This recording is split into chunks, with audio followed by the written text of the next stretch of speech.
Kembali bersama saya Heart Listeners di acara Kelimpahan Alkitabiah.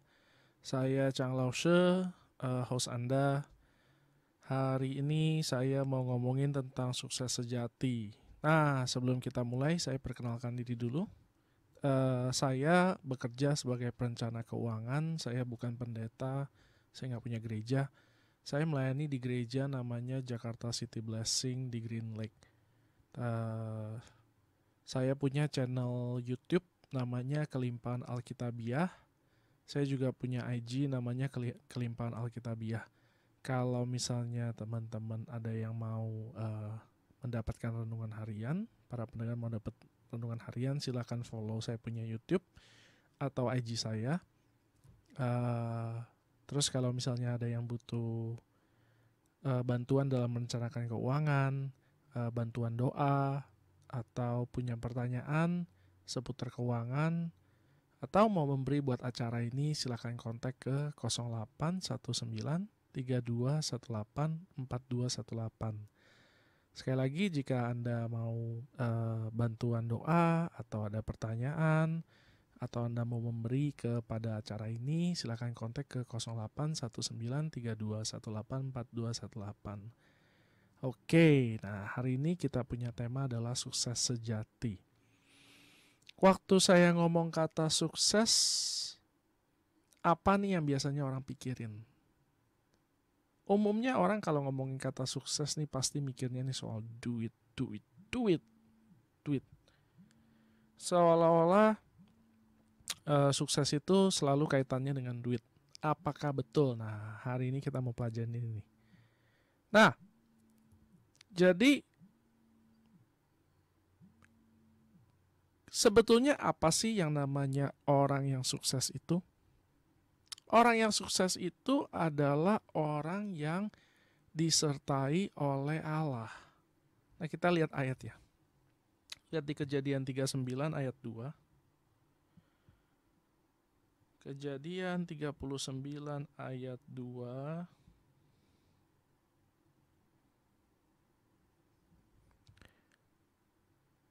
Mulai dari ayat 1 kayaknya lebih bagus nih ya.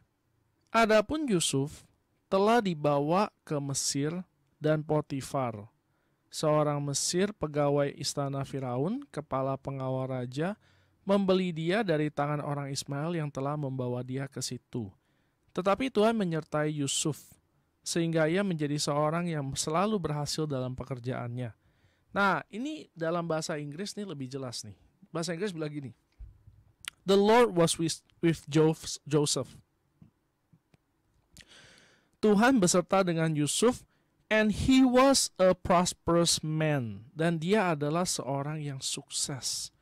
Nah, dalam pikiran kita biasanya kalau kita ngomong sukses nih selalu pikirnya gini, oh orang ini punya usaha, orang yang sukses adalah orang yang punya usaha, usahanya bagus, karyawannya banyak, untungnya gede, rumahnya keren, mobilnya banyak, keren-keren semua, punya pesawat dan sebagainya. Ini pikiran kita nih sukses nih kayak begini nih. Tetapi di dalam firman dikatakan bahwa orang yang disertai oleh Allah adalah orang yang sukses.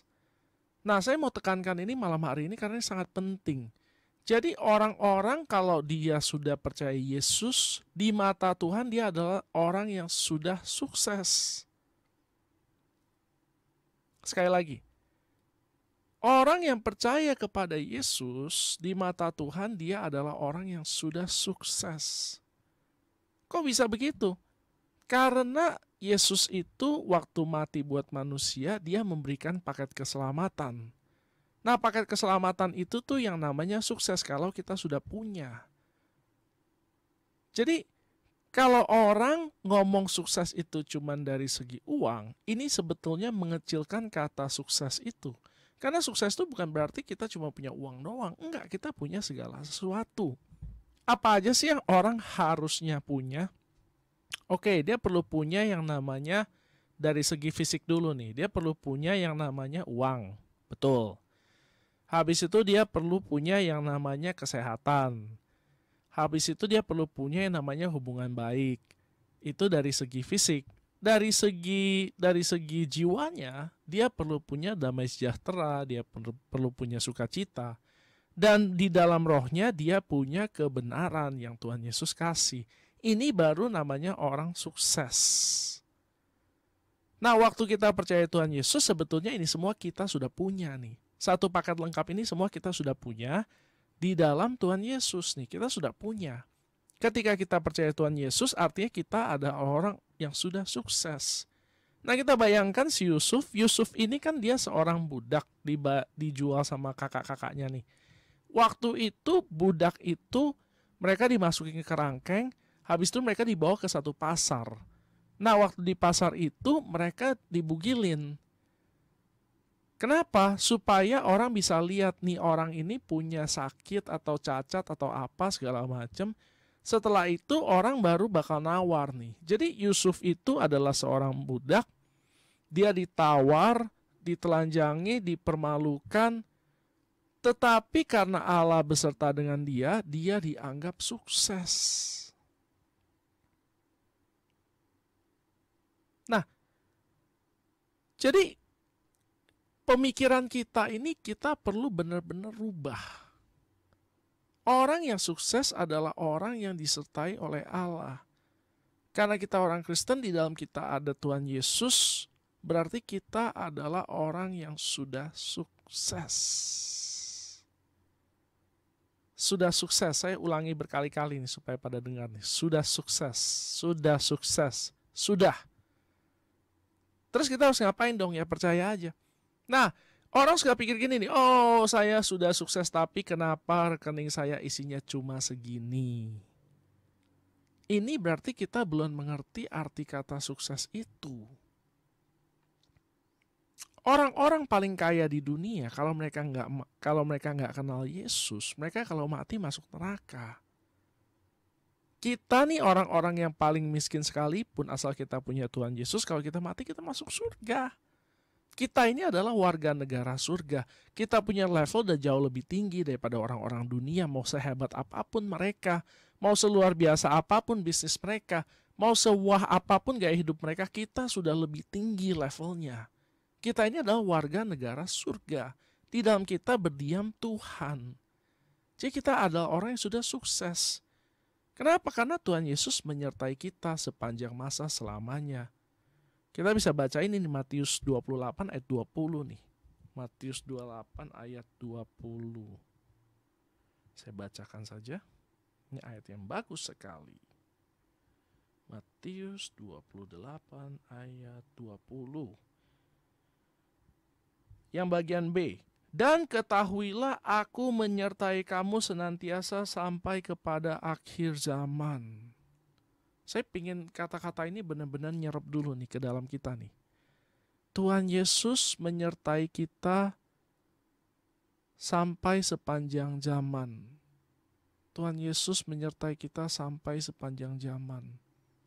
Jadi kita udah gak punya lagi alasan buat khawatir. Kita gak punya lagi alasan buat takut. Orang kita udah sukses kok. Tuhan Yesus ada sama kita kok. Gak usah khawatir. Oke? Nah, habis itu pertanyaannya adalah begini. Apa sih sebetulnya tujuan dari sukses itu?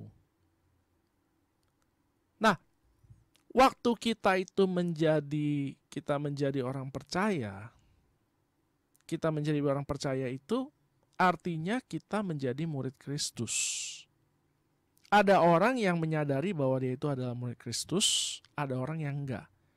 Tuhan itu punya tujuan dua nih sama manusia nih. Pertama, supaya dia menjadi murid Kristus. Yang kedua, tujuannya spesifik. Menjadi murid Kristus adalah tujuan umum. Semua orang perlu menjadi murid Kristus. Begitu orang menjadi murid Kristus, dia punya tujuan yang kedua. Apa itu tujuan yang kedua? Itu tergantung dari Tuhan. Cuma Tuhan dan orang itu yang tahu. Kita nggak bisa tahu. Kenapa? Ketika orang menjadi murid Kristus, dia punya persekutuan sama Tuhan, Tuhan akan memberikan dia isi hati Tuhan. Apa sih yang harus dilakukan? Itu tuh yang orang mau. Itu tuh yang Tuhan mau. Jadi kita nggak usah khawatir. Nah, banyak orang ketika mereka terjebak pada sukses palsu, yaitu cuma soal uang. Mereka pikir hidup ini cuma soal ngomongin soal cari uang. Kita harus cari uang sebanyak-banyaknya. Jadi uang itu menjadi tujuan, kekayaan itu menjadi tujuan, padahal bukan.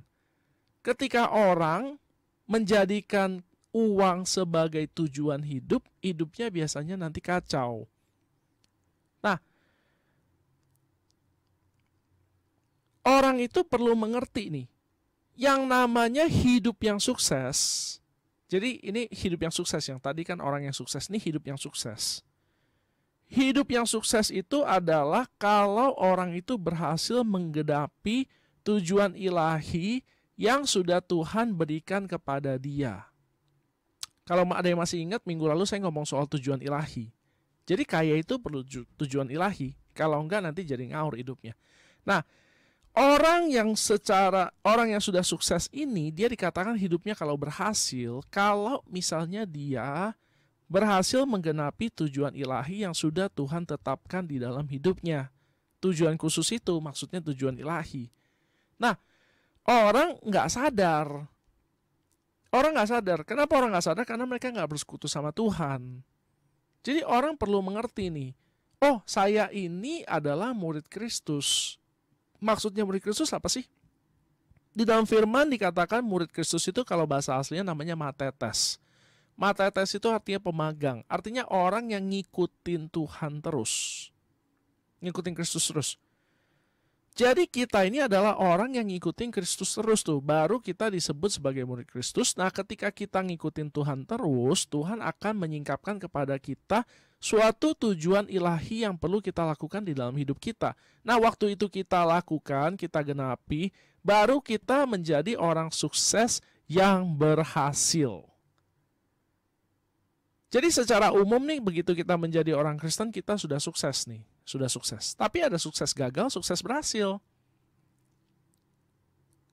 Kan ini kayak gini loh, kayak misalnya saya kasih pinjam satu orang mobil ke teman saya nih. Saya mau kasih dia pinjam, saya kasih tahu nanti suruh dia jemput satu orang nih di stasiun nih buat bawa ke rumah saya. Kalau misalnya dia bawa mobil saya, dia pergi, dia jemput orang itu, dia datang ke rumah saya, berarti orang ini sukses yang berhasil. Dia sukses yang berhasil. Nah, kalau misalnya dia bawa mobil saya, dia puter-puter ke mall, belanja, pergi dugem dan sebagainya, terus dia balik ke mobil saya, ini adalah orang sukses yang gagal. Dia sudah sukses, tapi dia gagal. Mudah-mudahan nggak bingung. Jadi kita harus mengerti nih. Di mata Tuhan kita semua sudah sukses nih. Kita percaya Yesus, kita sudah sukses.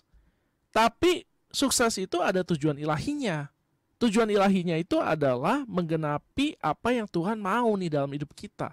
Itu baru dikatakan sukses yang berhasil. Ada nggak orang yang sukses gagal? Banyak. Nanti habis ini saya bakal jelasin nih. Ada orang-orang yang sukses gagal, sukses berhasil nih. Nanti saya jelasin dari Alkitab.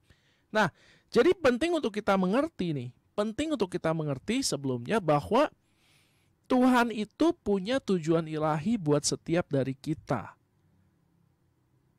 Salah satu dari aspek sukses itu adalah keuangan. Jadi kita nggak usah khawatir kalau kita ngikutin Tuhan kita bakal miskin, bakal stres, bakal susah. Enggak. Tuhan itu mau supaya kita itu menjadi dutanya Dia. Jadi kita bayangkan kalau misalnya dutanya itu hidupnya susah setengah mati, orang akan mempertanyakan negara yang ngirim dia. Ngerti ya maksud saya? Jadi kalau Anda pernah lihat ini kedutaan besar di daerah Kuningan sana ada banyak. Nggak ada duta besar tuh yang kecil gitu, cuman kantor 5x5 meter, nggak ada. Semuanya gede-gede. Dan semuanya bagus-bagus. Kenapa? Karena duta besar itu mencerminkan negara mereka.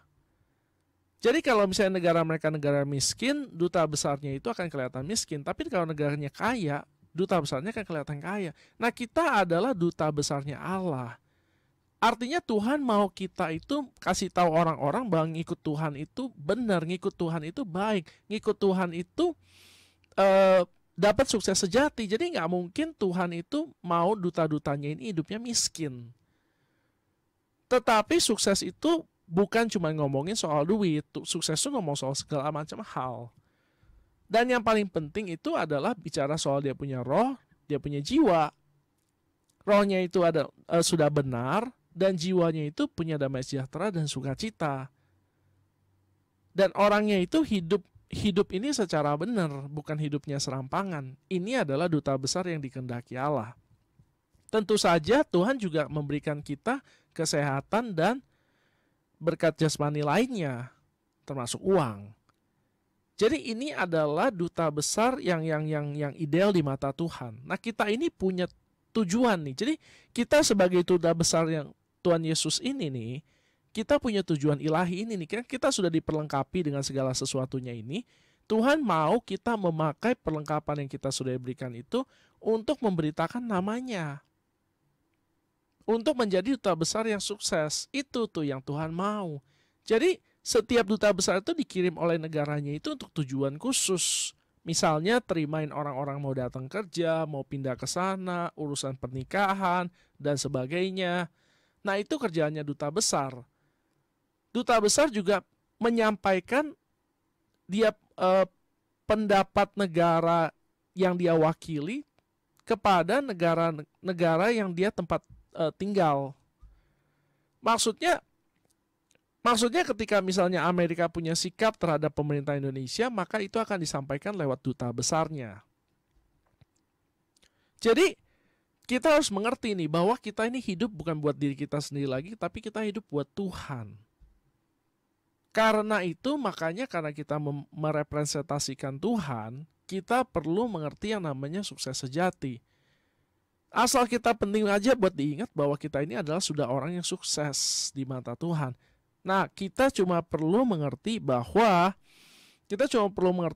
ada tujuan. Ada tujuan. Dan tujuannya itu salah satunya adalah uang. Salah satunya. Jadi nggak usah khawatir. Tuhan itu bukannya pengen, semua orang hidupnya miskin. Orang makin miskin, Tuhan makin senang. Enggak. Tuhan nggak kayak begitu. Kita aja sebagai bapak di rumah, kita pingin anak-anak kita makan dengan baik, pakai pakaian bagus, segala macam.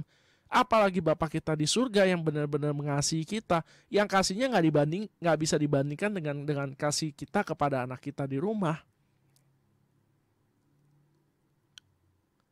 Jadi kita nggak usah khawatir, tapi kita perlu ingat aja, ini adalah definisi sukses menurut Firman.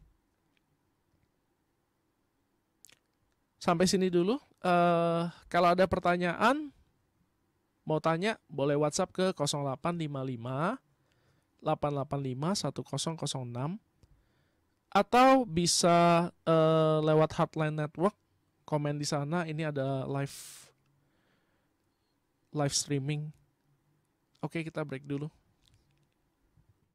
Nah, minggu lalu saya ngomongin soal satu toko, kalau masih pada ingat, satu toko yang kaya sekali, orang paling kaya yang pernah hidup, tapi orang ini enggak. Ini orang yang sukses tapi enggak berhasil dalam hidupnya. Ini adalah orang sukses yang gagal. Siapa namanya? Salomo. Nah, kenapa Salomo dianggap gagal? Jadi gini, sebetulnya apa sih kehendak Tuhan waktu di perjanjian lama itu? Kehendak Tuhan adalah melalui bangsa Israel, orang-orang non-Israel, orang-orang non-Yahudi itu akan mengenal Tuhan Allah Israel. Dan mereka akan menjadi orang-orangnya, umat-umatnya Tuhan Israel juga. Jadi sebetulnya kalau kita ngomong gitu ya, bangsa Israel itu bangsa pilihan Tuhan, maksudnya bukan itu. Maksudnya bangsa pilihan Tuhan untuk mewartakan namanya. Jadi orang-orang Israel zaman dulu itu seharusnya menjadi orang-orang duta besarnya Allah. Sama nih kayak kita sekarang nih, gak ada bedanya. Sama, cuma bedanya kita sekarang ke dunia, mereka itu kepada bangsa-bangsa non-Israel. Sama. Nah, Salomo ini sebetulnya dia mengerti tujuan ilahi dia. Dia bukan gak ngerti, dia ngerti. Dari mana kita tahu? Waktu dia bikin bait suci Allah, dia ngomong begini nih. Dia sudah selesai bikin bait suci Allah, dia ngomong gini. Juga apabila seorang asing yang tidak termasuk umatmu Israel datang dari negeri jauh oleh karena namamu. Sebab orang akan mendengar tentang namamu yang besar dan tentang tanganmu yang kuat dan lenganmu yang teracung dan ia datang berdoa di rumah ini. Maka engkau pun kiranya mendengarkannya dari surga, tempat kediamanmu yang tetap. Engkau kiranya bertindak sesuai dengan segala yang disuruhkan kepadamu oleh orang asing itu, supaya, nah ini supaya nih, segala bangsa di bumi mengenal namamu, sehingga mereka takut akan engkau sama seperti umatmu Israel, dan mereka tahu bahwa namamu telah diserukan atas rumah yang telah kudirikan ini. Jadi sebetulnya si Salomo ini mengerti tujuan Tuhan. Tuhan mau melalui bangsa Israel, orang-orang seluruh dunia itu kenal sama Tuhan Israel dan beribadah kepadanya. Ini adalah rancangan Tuhan. Tetapi Salomo ini nggak sampai ke sana. Nah, kita tahu dari mana nih? Awal-awalnya itu Salomo melakukan ini dan dia benar. Kita lihat di 1 Raja-Raja 10 ayat 9. Jadi ceritanya ini satu orang namanya Ratu dari negeri Sheba. Ratu dari negeri Sheba itu sekarang itu kira-kira ada di Ethiopia. Waktu itu, zaman itu Ethiopia itu negara yang sangat kaya. Dibilang begini nih, terpujilah Tuhan Allahmu yang telah berkenan kepadamu, sedemikian sehingga ia mendudukan kau di atas tahta kerajaan Israel. Karena Tuhan mengasihi orang Israel untuk selama-lamanya, maka ia telah mengangkat engkau menjadi raja untuk melakukan keadilan dan kebenaran. Jadi gara-gara hikmat Salomo yang luar biasa itu, orang-orang datang dari seluruh dunia buat dengerin dia. Sambil mereka dengerin, sambil mereka kasih upeti. Nah, itu adalah waktu yang sangat baik untuk memberitakan Injil. Itu adalah waktu yang sangat baik untuk mengenalkan Allah Israel. Jadi itu yang Salomo awalnya lakukan. Jadi Salomo ini ngerti nih, oh Tuhan itu panggil saya buat melakukan sesuatu. Ini adalah kehendak Tuhan. Jadi kita harus mengerti ya. Ya kita semua ada orang yang sukses, kita sudah sukses, tetapi kita berhasil apa gagal, belum tahu. Masih tunggu nanti kalau kita udah mau mati. Nah, jadi si Salomo ini awalnya dia menjadi duta besarnya Allah nih. Dia melakukan perannya dengan sangat baik. Jadi rumah Tuhan itu sebetulnya luar biasa banget. Mega keren apa segala macam. Wah, luar biasa deh. Pokoknya semua orang yang lihat itu bakal takjub karena saking kerennya. Nah, habis itu begitu orang keren lalu dia beritakan Injil, orang-orang akan percaya. Terbukti nih sampai sekarang itu ada orang-orang Israel keturunan Salomo melalui Ratu Sheba di Ethiopia itu tuh. Jadi dan orang-orang ini mengakui Yahweh sebagai Tuhan mereka. Jadi sebetulnya misinya Salomo yang bagian situ berhasil. Nah, tetapi ada sedikit masalah.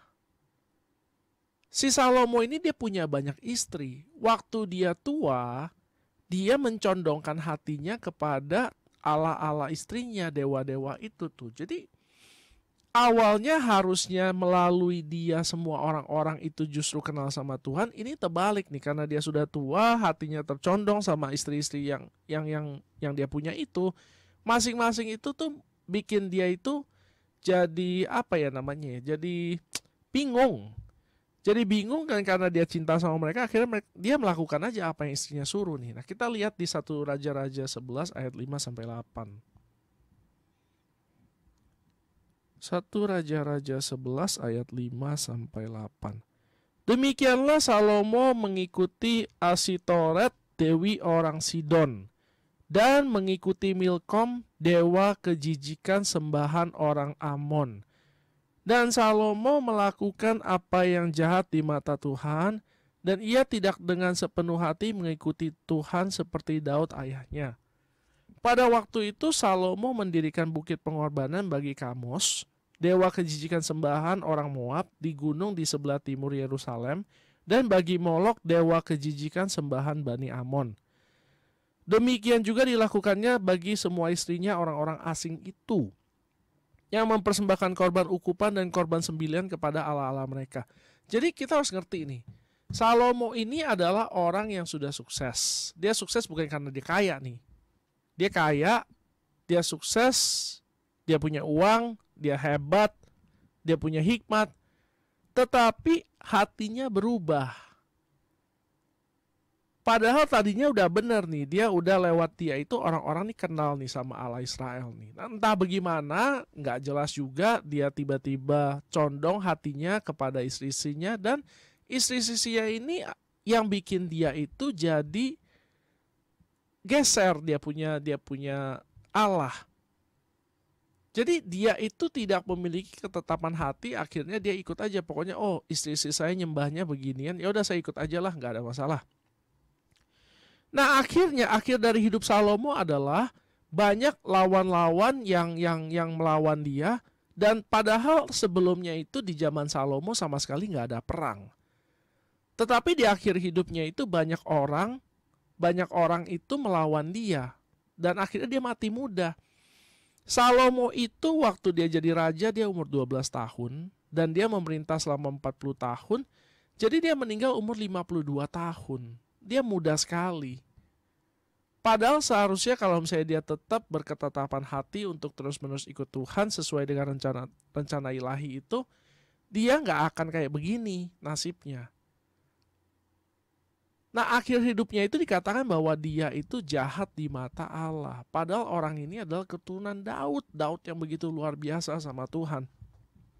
Jadi Salomo dianggap sebagai orang yang sukses tetapi gagal. Sukses tetapi gagal. Padahal dia punya uang banyak ya. Jadi dia walaupun sukses dia gagal. Sampai dia mati pun dia masih kaya. Tahu dari mana? Gampang. Dia bikin altar-altar buat Allah-Allah yang lain itu, dan mereka itu dikasih sembelihan, korban apa segala macam. Itu dia kalau korban nggak tanggung-tanggung, dia korbannya gede-gede. Jadi si Salomo itu sampai dia mati dia tetap kaya. Cuma ya itulah, orang sukses tapi gagal. Nah kita bandingkan dengan Yusuf.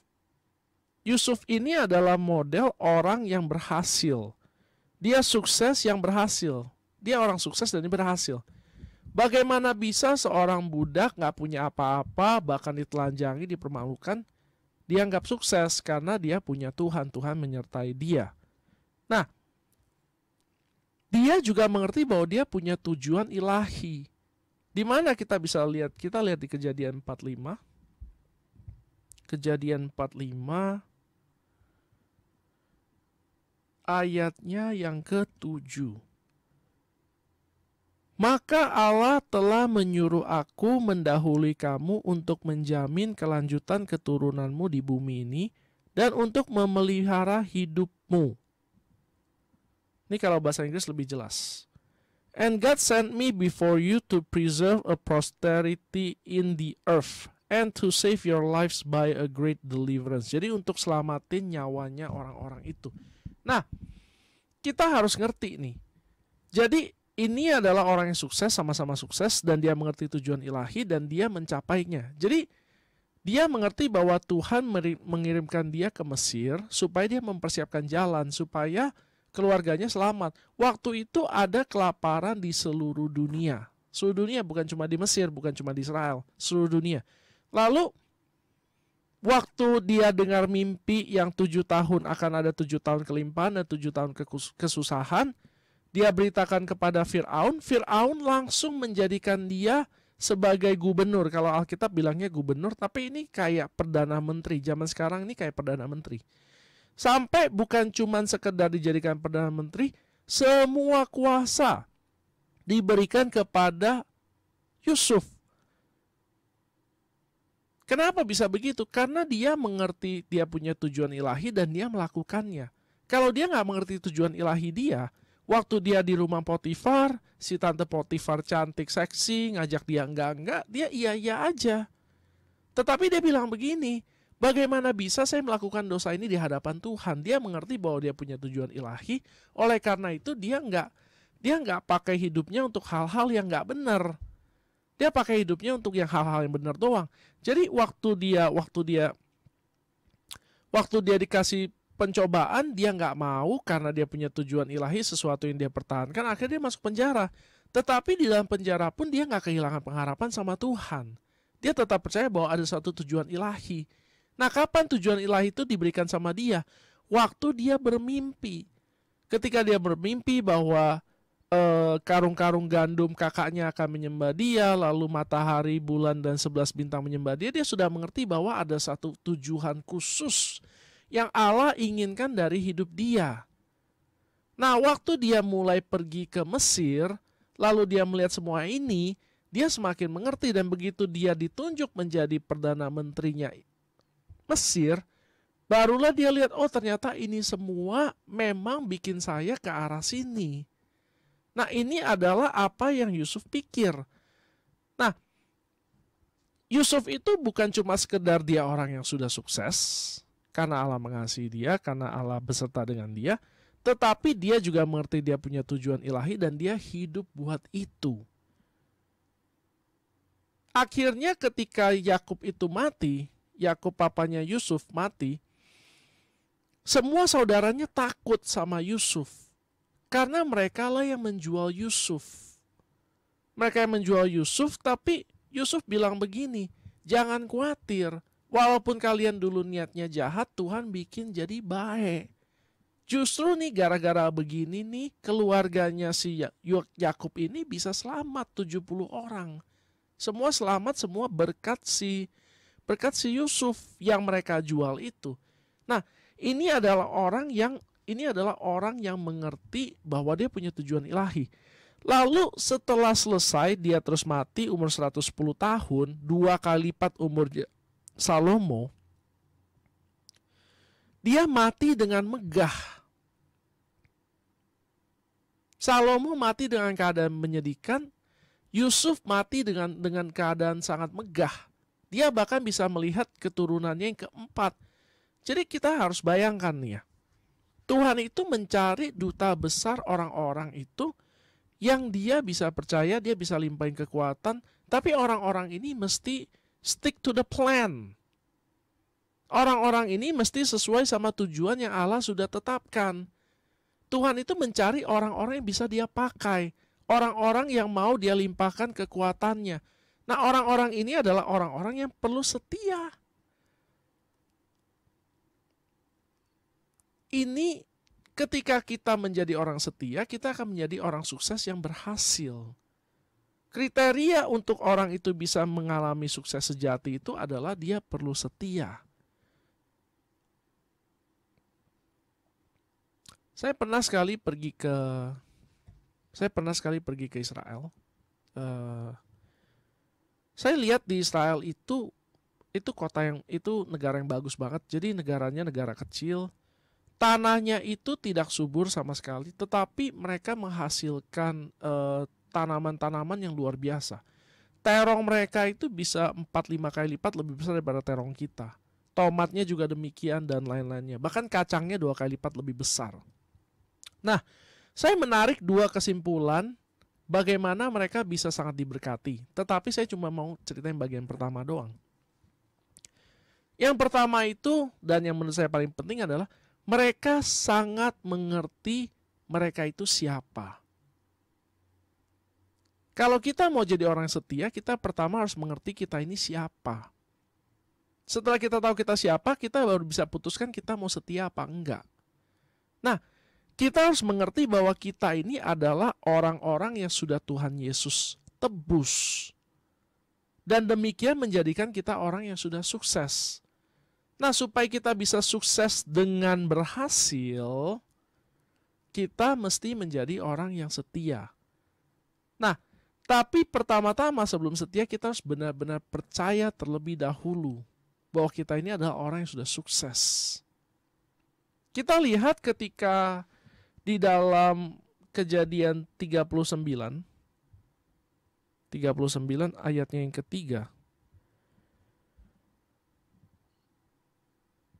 Dikatakan bahwa setelah dilihat oleh tuannya Potifar bahwa Yusuf disertai Tuhan dan bahwa Tuhan membuat segala sesuatu yang dikerjakannya berhasil. Jadi kita harus ngerti nih, orang-orang yang sudah sukses itu dan mereka percaya bahwa mereka itu udah sukses, itu mereka itu pasti kelihatan, kesuksesannya itu pasti kelihatan.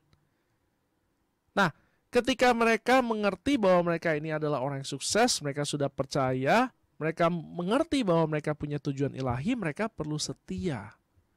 Jadi dua syarat supaya kita ini bisa mengalami sukses sejati adalah pertama kita percaya bahwa kita ini adalah orang-orang yang sudah sukses. Dan kedua kita setia untuk hidup di dalam tujuan ilahi Allah. Ini adalah dua syarat bagaimana caranya supaya kita ini bisa menjadi orang yang sukses sejati. Sukses sejati.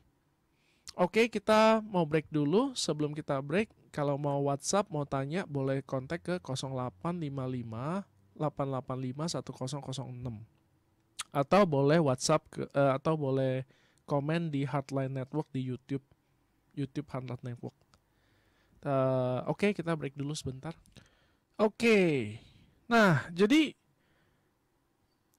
saya mau simpulkan dulu sebelum saya tutup. Jadi kalau kita nih udah percaya sama Tuhan, berarti kita adalah orang yang sudah sukses. Sukses itu bukan bicara soal uang doang. Sukses itu bicara soal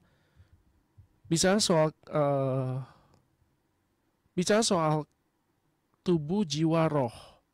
Artinya secara roh dia sudah dibenarkan, jiwanya punya damai sejahtera dan sukacita, dan secara tubuh dia punya uang, dia sehat.